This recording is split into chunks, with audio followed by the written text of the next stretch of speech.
Well, good evening, everyone. Welcome to the Children and Young People Scrutiny Committee. I think first I'll do the welcome and introductions. Can I first welcome all the members of the Scrutiny Committee and the officers and the Cabinet member. Also welcome any members of the public and the press who might be listening in, and remind you that this is a meeting held in public, but it's not a public meeting, and there are opportunities on this occasion to take questions. There are not opportunities, I should say, on this occasion to take questions or comments from the gallery. Just to remind members of the process of the remote meetings again, I know you've heard it many times before, but just to say you should mute yourself when you're not speaking to ensure good sound quality. Use the raise hand feature if you're wishing to speak, and once I call you, if you could put your hand down. So if we now move to the first item of the agenda, which is apologies for absence. I know that we received apologies this evening from Lynn Fowler and also Vanessa Holt. Just wondered if there was any more apologies for members. I've received no more, Chair. No more. Lovely. Thank you, Kieran. Item number 2, declarations of interest. Are there any declarations that members may wish to declare? No, if there isn't, we'll move swiftly on to item number 3, which is the minutes of the previous meeting, which was held on the 16th of December 2020. If members are happy, if I could have a proposer and seconder. I'll propose. Thank you, Janice. I'll second. Thank you, Karen. And can we have a show of hands for agreement? Lovely. Thank you very much. Okay, now we'll move, just put my hand down, move on to item number 4, which is the Safeguarding Board report. Just to remind members that this is a standing item on the annual work programme and has been part of the 19-21 work programme since its introduction. The annual report is received annually as best practice. It's a statutory commitment of this Scrutiny Committee. And the report was approved in May 2020. And just to let members know that the Safeguarding Board is now called the Telford and Wrekin Safeguarding Children's Board or Partnership, I think. Just get Fiona just to clarify that situation. So if I can invite Andrew Mason, who's the chair, and Fiona Bottrell, who's the partnership manager, to present the report. Thank you. Okay, good evening, everybody. Okay, this is the annual report for the period 1st of April 2018 to 2019 for the Children's Safeguarding Board. This is the final report from the LSCB under the previous safeguarding arrangements, and as it's been mentioned, those have changed. I don't propose to go through to great detail. I'll just bring 1 or 2 highlights out, but give most of the time for questioning. So, by nature, this report is retrospective, and it is from a period some time ago, so we need to bear that in mind. However, it is an important focus for the committee to take the opportunity to question what's been happening in terms of children's safeguarding. The focus of the work of the partners and the partnership over the last 12 months has been ensuring the continuity of safeguarding arrangements during the pandemic.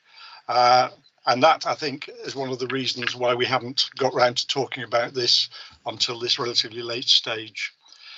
The key points I'd like to raise from the report are just some of the things that have actually happened during that period, which I think were quite important. The first was we developed a communication, inclusion and engagement strategy, which I think was a very important way of making sure the safeguarding messages were spread as widely as possible.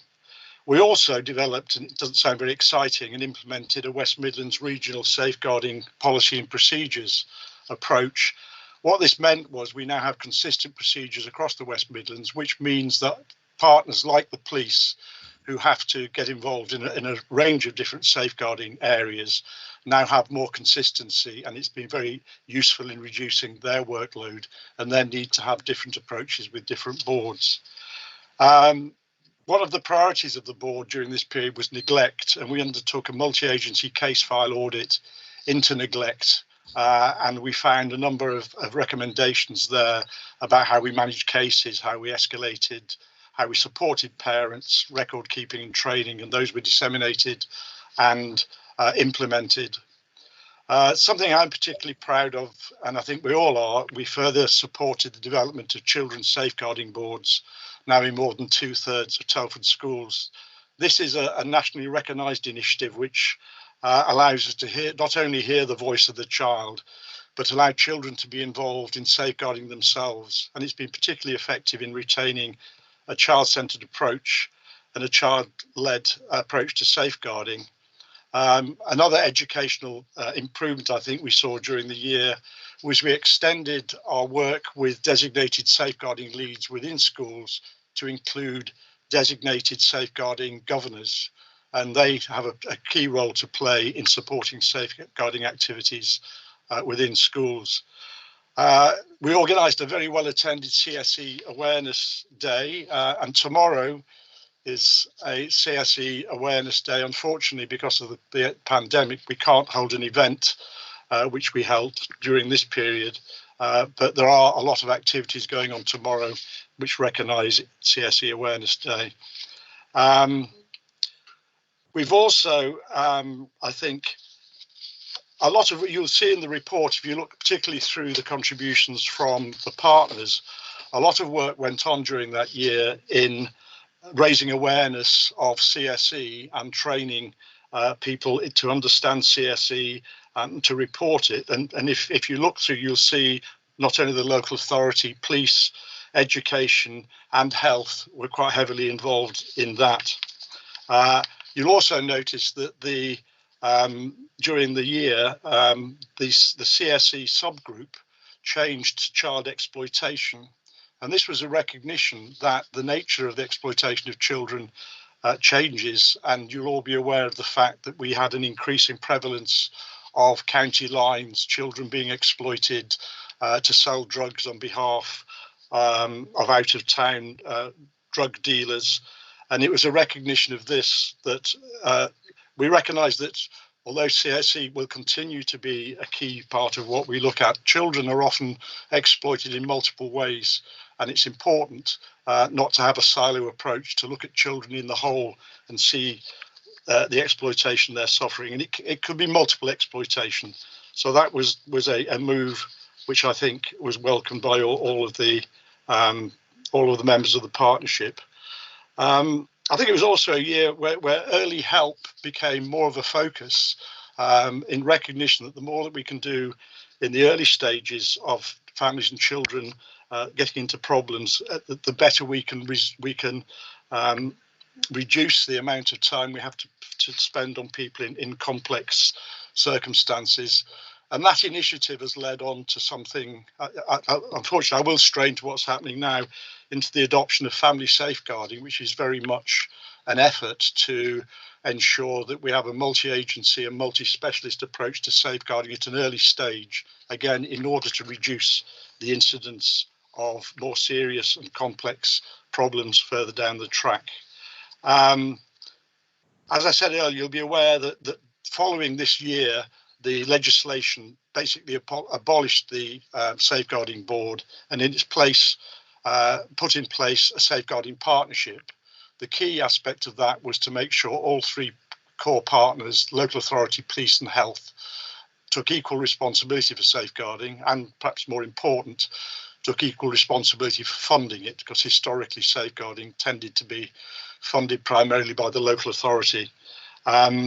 So the next annual report will be reflecting those new arrangements. So I won't say any more, and I'll open it up for questions. Okay, thank you, Andrew, for that report. I know members have had a look at it, and I just wondered if there's any questions they'd like to ask of that report. Councillor Karen Tomlinson.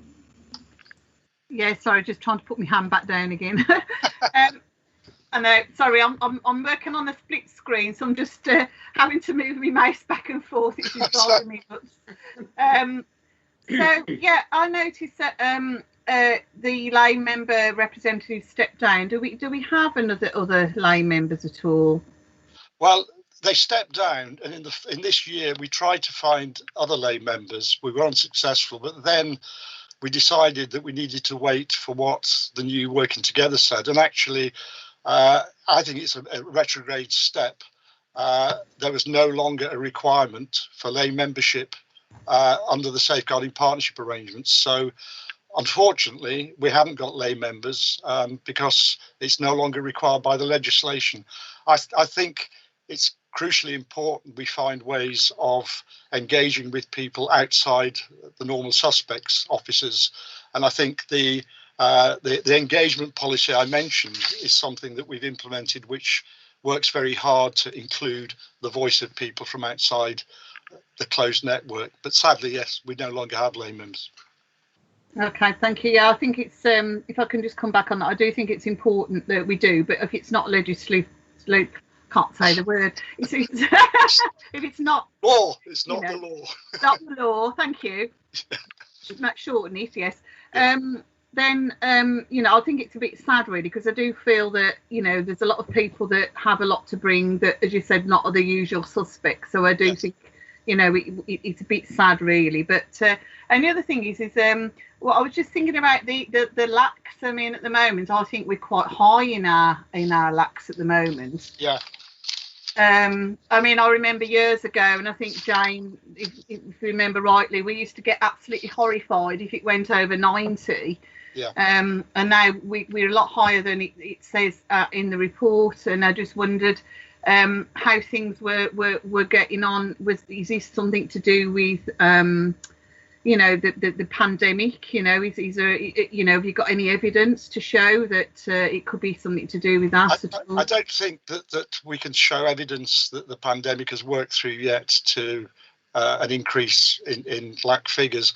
It is there has been an increase. I think that's one of the reasons why we've committed to family safeguarding, because family safeguarding, one of the key, if you look at what happened in Hertfordshire where it started off, once they introduced it, it did result in a fairly dramatic reduction in the number of looked after children, because again, I'm wandering to what's happening now, but a key aspect of family safeguarding is it brings together people to support families that are suffering from the toxic trio: mental health, substance abuse, and by bringing people together in that at an early stage, it helps families and it engages with families in a way which I think is a great change from historical practice, where a lot of families felt they had things done to them. They were being policed, they were being told off. The whole approach of family safeguarding is working with families, and the reports I've read about family safeguarding show that families actually benefit from this, they welcome it, and it gives a positive motivation to them to help them sort their own lives out. So if we can replicate the results that they've had in Hertfordshire, and I don't see any reason we shouldn't, hopefully we will see a reduction in looked after children. Thank you, Karen. Janice, Councillor Janice Jones. Hello all. My question is about the pandemic really, and how it's affected things at the moment, and are we prepared for what we might have to come in the not too distant future? I'm seeing lots of children's groups, young children's groups, that have not been operational over the period. Yeah. And I know that a lot of young mums are struggling with their children and the children themselves. I think we've got a lot to come yet, a lot to see. How prepared are we for that onslaught? Okay, well, just in terms of the reaction, as soon as the pandemic started, And again, we are moving over into the present and away from looking at the report, but I'll certainly answer the question because it's an important question. Right from the beginning, the executive, the safeguarding executive, which is the overriding body that manages safeguarding, at each meeting asked all of the partners to give an update on how they were coping with safeguarding under these changed circumstances. And a lot of work was done, particularly in education, with contacting children who were at risk in their own homes. So I think during the pandemic, the officers and the professionals and the partnership coped very well. But I agree with you entirely. There is a lot of evidence coming through that children coming back to school have mental health issues, and there is an increasing focus within the schools on looking at how we can support them through that. In terms of some of the other things, I mean, there has been an increase in domestic abuse, which can obviously affect children as well. So I think that there is an awareness and an understanding, and there is preparation being made.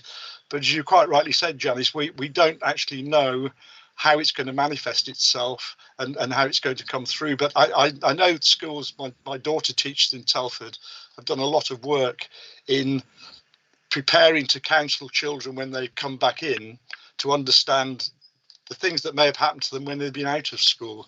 So at the moment, I'm not aware that we're in a crisis, but I am aware that this is potentially a problem. But I think that there's been a lot of preparation within the education sector to deal with that. Yeah, just to come back on that, are we prepared for it if we have a lot of inquiries? How can we help you? I think we are prepared. I've seen no evidence from the partners saying they're not prepared, and I've seen no evidence of people saying children in difficulty aren't being helped. But it's something we keep a very close eye on. Thank you. And it's actually early days, really. The children have only been back, most of them, a week, and so it may take some time to work through. If we're having this conversation in a month, it may be different, but we are acutely aware of the problems that a lot of children are facing coming back in after being out of school for a long time. Thank you, Janice. I'm sure this is going to be a lot of questions on this, Andrew, at the next meeting. You know, yes. I was going to ask about the pandemic, but obviously it's perhaps not relative to this report, but I think it's important that we do bring it up tonight as well. So just to bear that in mind. I do think, I mean, right at the beginning of the pandemic, the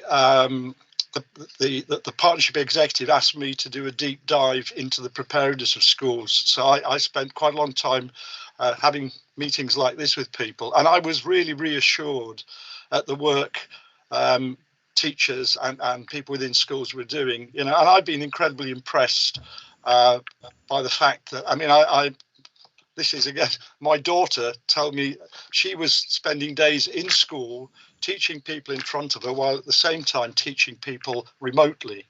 And I get very annoyed when I see people saying all these teachers have had time off. I mean, the teachers have worked incredibly hard, and I think they all deserve our commendation for getting people through this, and they have done that.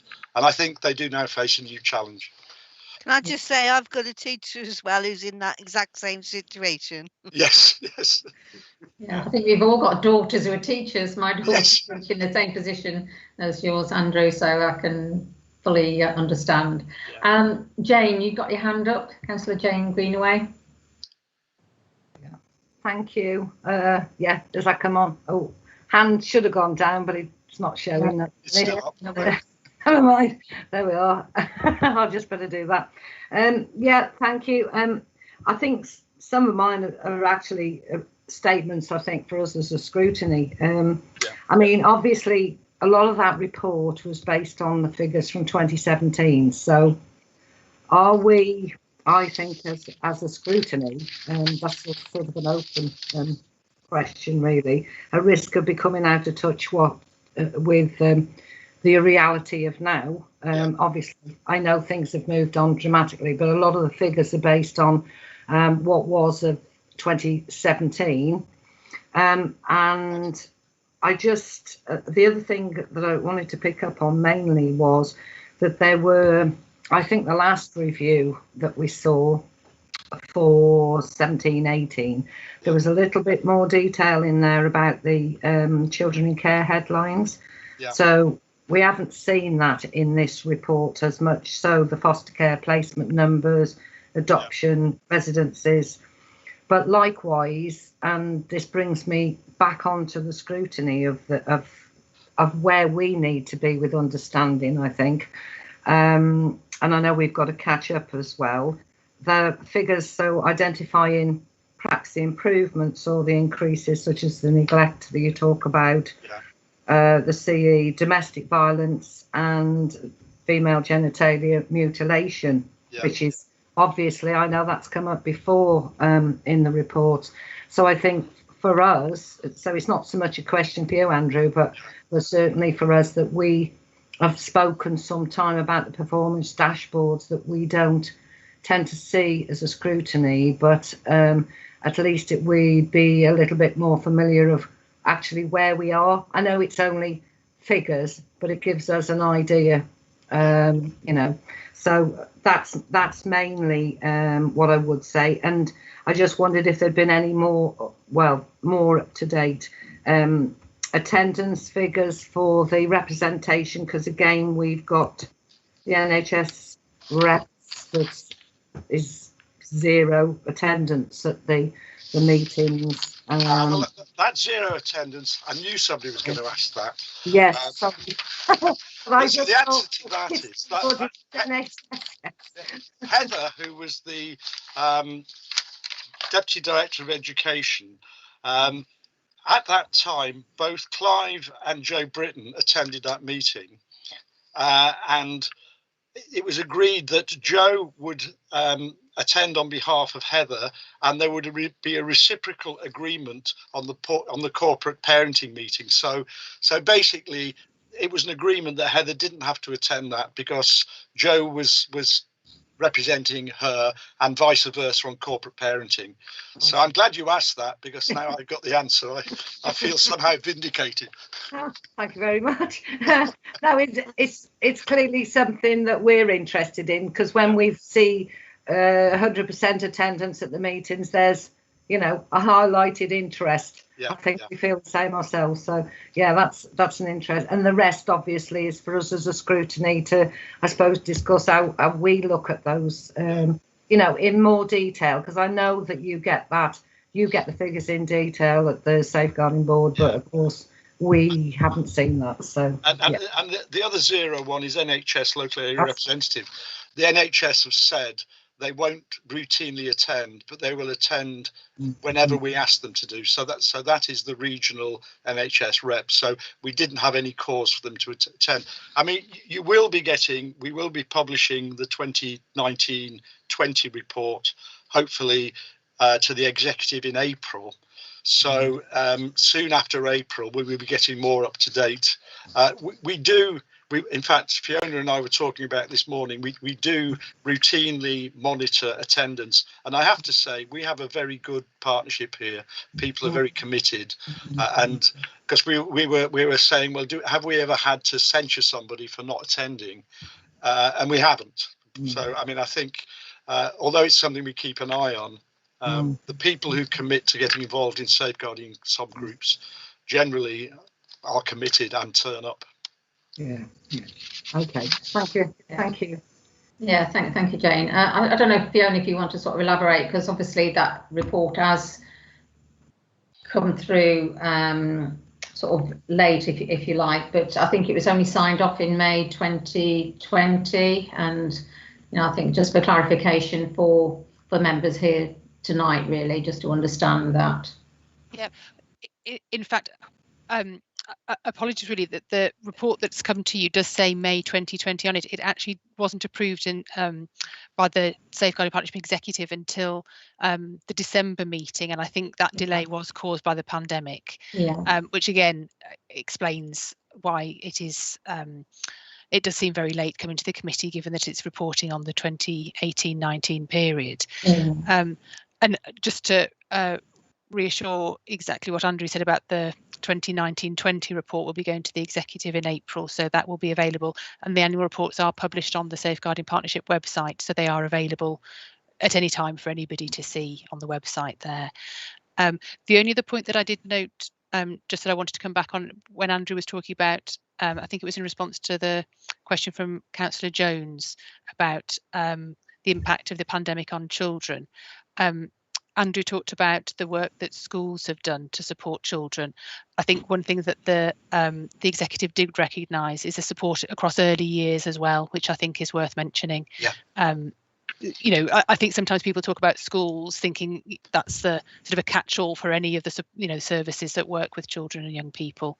But I do think that the work that was commended by the executive across early years is worth highlighting as well. Yeah, certainly. Thanks for that, Fiona. Appreciate that. Councillor Karen Tomlinson, you've got your hand up again, so. Yeah, just let me take it down. The same problem with as Jane. Sorry about that. Yeah. I think actually echoing pretty much what Jane was saying as well. I mean, sometimes it's great if we actually get some figures. I mean, it's great that we get a report, but sometimes I like to look into the nitty gritty. I mean, it's really strange being on a governor for our virtual school, because all we do is look at looked after children who are at school. We're not actually looking at the children who aren't at school age. So I find that quite difficult, that we're not looking at the whole figure. So I know I keep going on about LAC, but also on the domestic abuse side as well. Obviously, that's going to be, to me, obviously, you know, with the pandemic, you know, you think you're going to have substance abuse, alcoholism and mental health issues. So obviously that's something else that I thought that, you know, there might be a spike in. And obviously it's not going to be here, but I just wondered if we could get more drilled further down into the figures, as Jane was saying earlier on, because that's something that we used to do. And I think it's really important that we continue to do that. Yeah. Fiona, do you want to answer on that?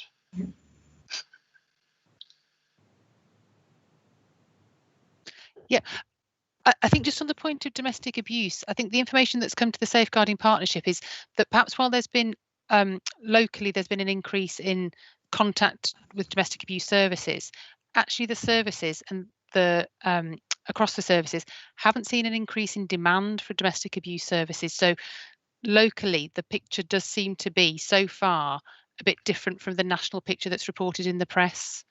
That, as we've said a number of times, that may change over time as the effect of the pandemic comes through, but that's only the picture that's come through to the partnership so far.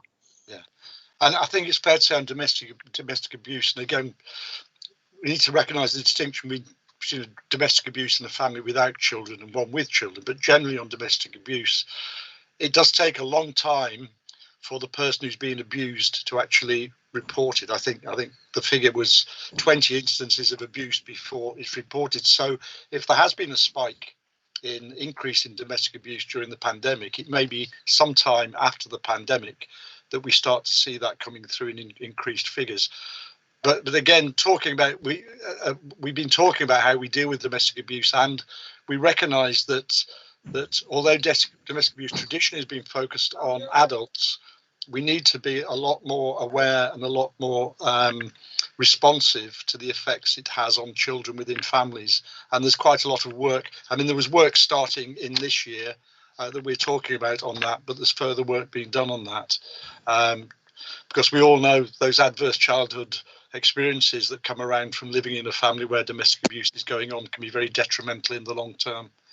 And so we are looking within the thematic subgroups under the structure now to actually focus on the child's element of domestic abuse alongside the child's element of neglect, because I think there's a recognition a child doesn't sit there thinking I'm being abused, I'm being neglected. They sit there thinking I'm not having very good experiences in my family, and the line between abuse and neglect is often blurred, and it may be happening at the same time. So we're really focusing very much on the child's adverse experience within the family as a way of focusing safeguarding attention going forward. Can I come back on that? Thank you. Sorry, Chair. Is that okay? Yeah. I mean that's obviously what I was alluding to. Obviously, it's young people that we need to look after who are in these domestic abuse situations. The other thing, obviously, you want to try and nip that in the bud, because years ago, if people were abused, then they became abusers later on in life as well. So you don't just want them to continue with that pattern. Obviously, you want to protect them from situations that they are under.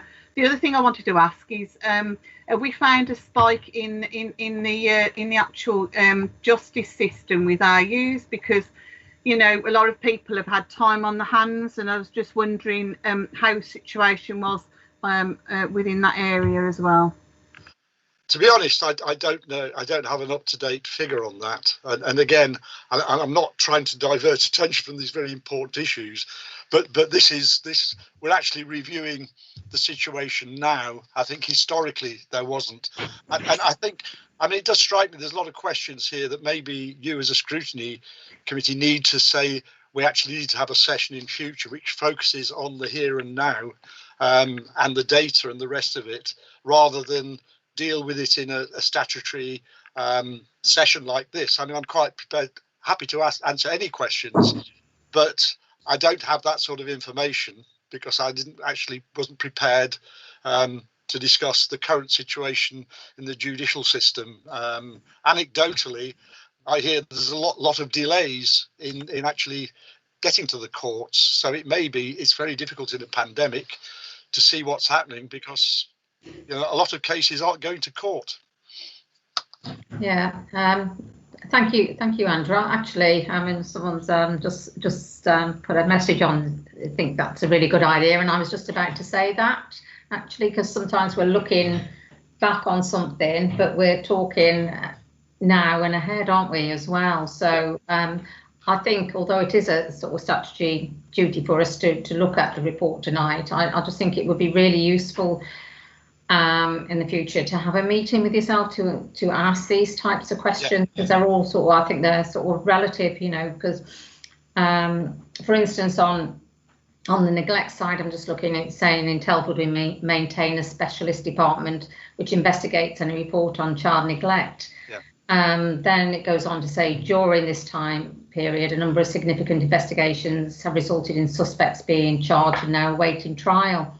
Well, we know now, what's happening. There's massive delays in that now. But looking at that report, now awaiting trial, I suppose we would want to know, well, what's the situation? Have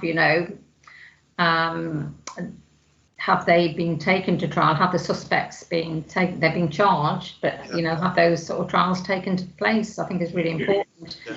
But again, I would just say, clarifying, what we do as a safeguarding partnership is we deal with the totality.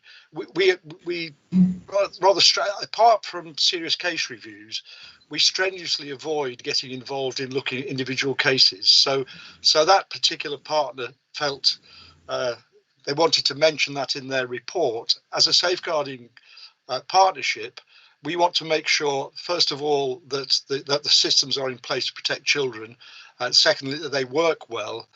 But we leave it to the professionals to deal with individual cases, except in the case of a serious case review. And the serious case reviews, which there are thankfully a limited number, we put a lot of effort into those, because those are one of the key areas where we learn the things we need to improve in the wider system. So although that case is interesting, I wouldn't routinely follow it up, because I suppose I wasn't talking about sort of individual cases. I was just talking generally about sort of anyone being charged and awaiting trial, the stats on that. So it wasn't a sort of personal one. I know we got Anthea has got a hand up. So just, if you don't mind, Jane, I'll let Anthea come in first. Thank you, Chair. I am straying slightly onto the next agenda item, but in terms of any requests from the committee, it was just a reminder that we are just about to send emails out asking for items for the work programme for the next municipal year. So it will be an opportunity for that to get carried forward into the next year, so that it could be programmed in and managed accordingly. Yeah, Right, thank you, Anthony. I think that'd be really useful. So yeah, I think we can put that idea forward for the work programme if members are happy with that. Right, Jane, if you'd like to come in. Sorry about that, I'm letting Anthea in first. Yeah, thanks. Well, as Fiona obviously got a bit more detail on the domestic abuse side, I think for me, obviously up to date, and we know we're going to be looking at this probably in more detail, but I would have thought there would have been a spike in neglect. And you had quite a bit of information about domestic abuse. There haven't been anything hugely identified, but is that the same with neglect at the moment? I just wondered.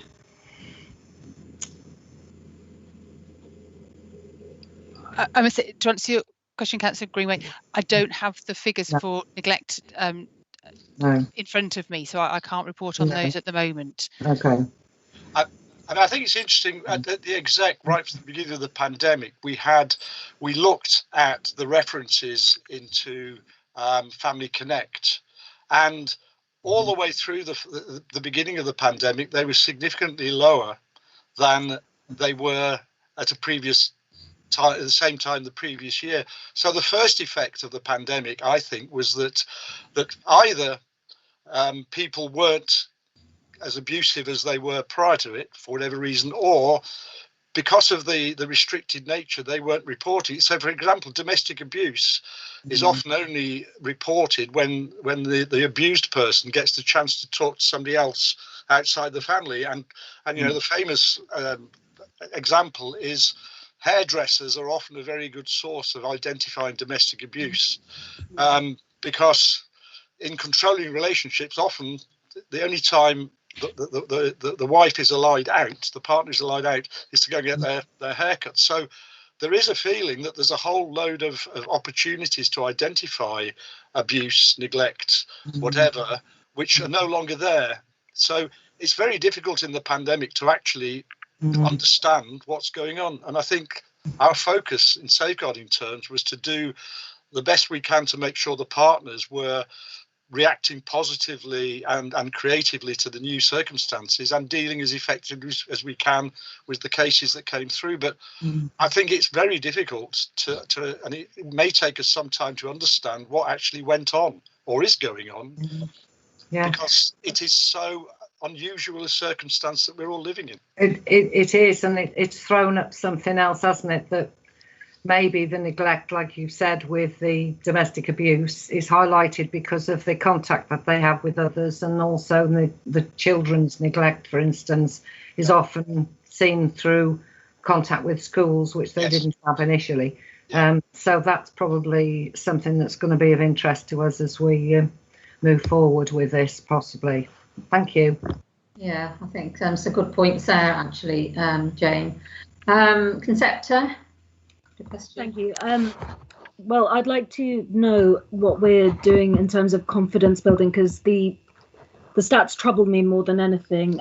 This is an issue close to the bone for me. In the last year, I've been supporting a close family member suffering with appalling domestic abuse, trying to contact Women's Aid on their behalf because they were not comfortable coming forward to anybody. The phone lines are constantly jammed. It is very, very difficult to get in touch with support services when people need them urgently. People do not always have the confidence to go to the police, particularly if they've got existing issues such as, any manner of social issues that affect them. Maybe they're known to the police, etc. They may not feel comfortable coming forward. And similarly for children, some children can grow up in homes where they are more afraid of being taken away from their parents than they are of the abuse. Yes. There are so many layers to this. It's very easy to typecast the people at the other end of abuse. But what can we do as an authority to build confidence, and what recourse is there, given that we know the situation in the courts?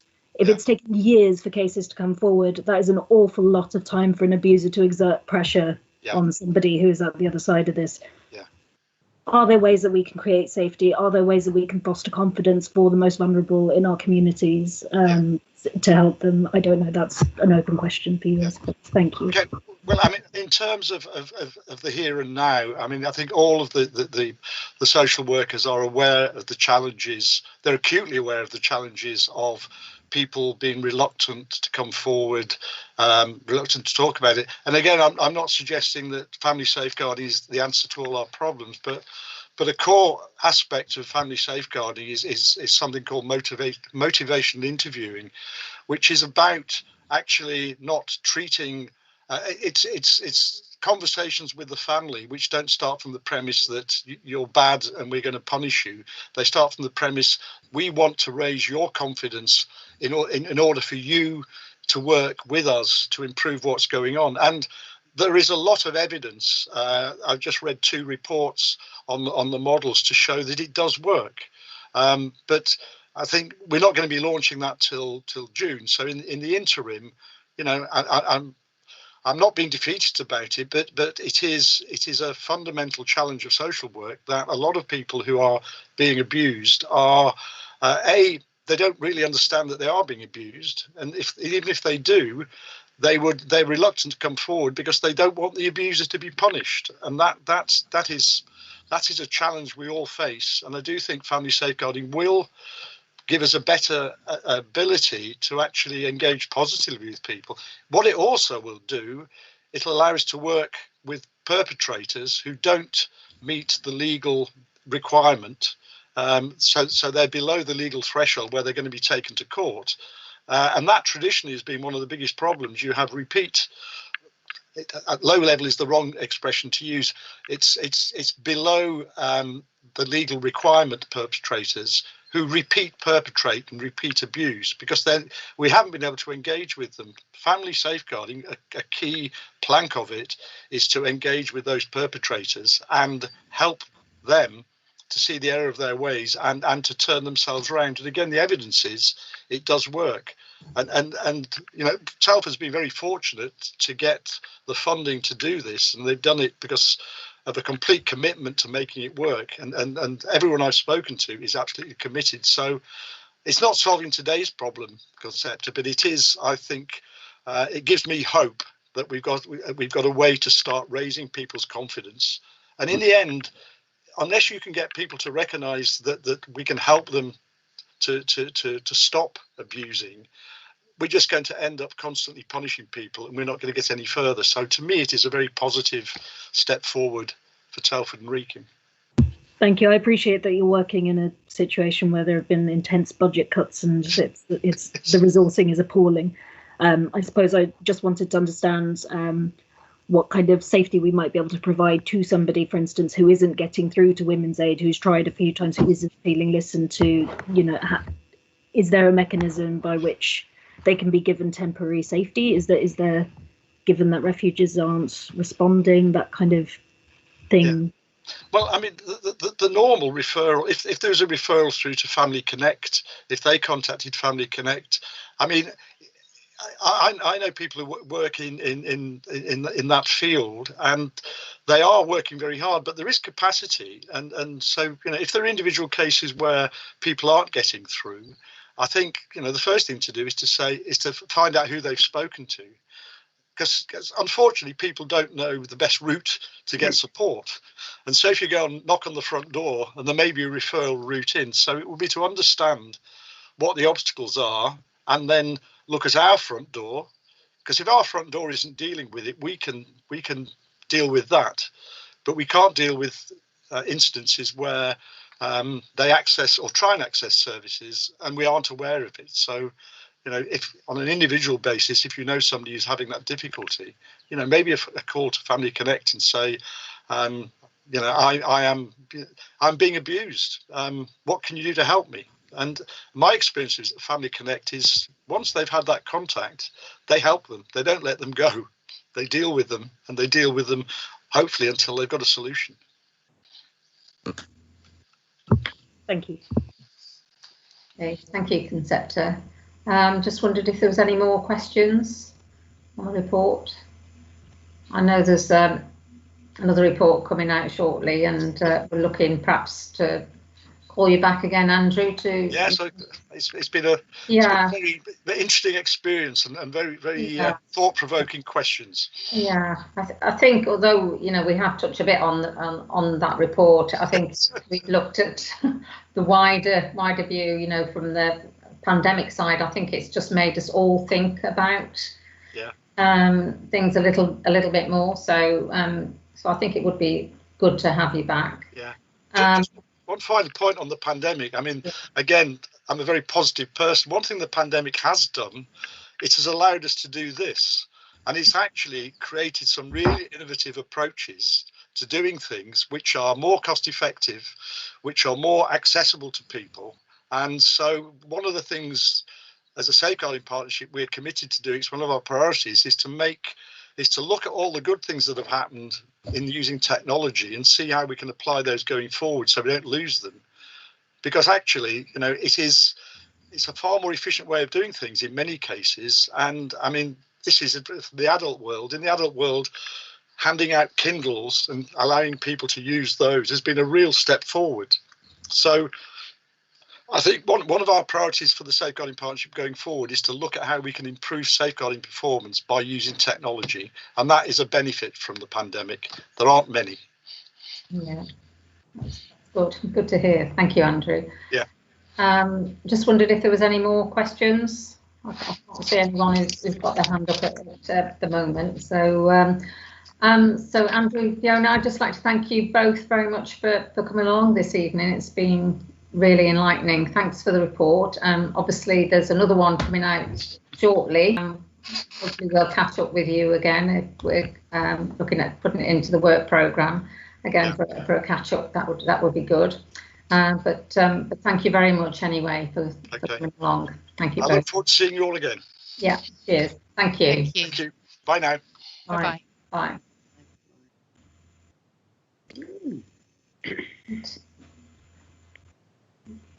Right, item number 5, which is Chair's update.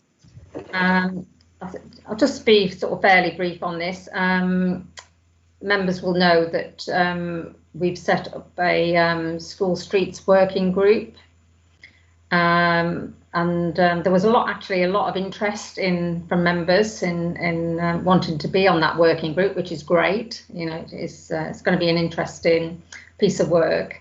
Obviously, sadly, we couldn't include everyone, but we got what I felt was a sort of fair sort of representation across the borough of those members on board. So we're having a meeting towards the end of March, and we're going to do some scoping on it. I think it's going to, like I say, it's going to be an interesting piece of work, and we've got to try and get that scoping right, because you could sort of venture down so many sort of paths, and so we've got to give some thought to it. And we've also mentioned about ideas for the work programme. That will be coming out shortly, and I think we've already going to put one on from this meeting tonight. So if you haven't had the email, it'll be coming out shortly. So any ideas that you've got, to go onto the work programme, please put them forward. So if there's not anyone else who wants to mention anything, I think that's it from me under Chair's report. Don't think there's anything else that I need to report on. So if everyone's okay, thank you very much for coming, everyone, and I'll close the meeting and I'll catch up with you soon.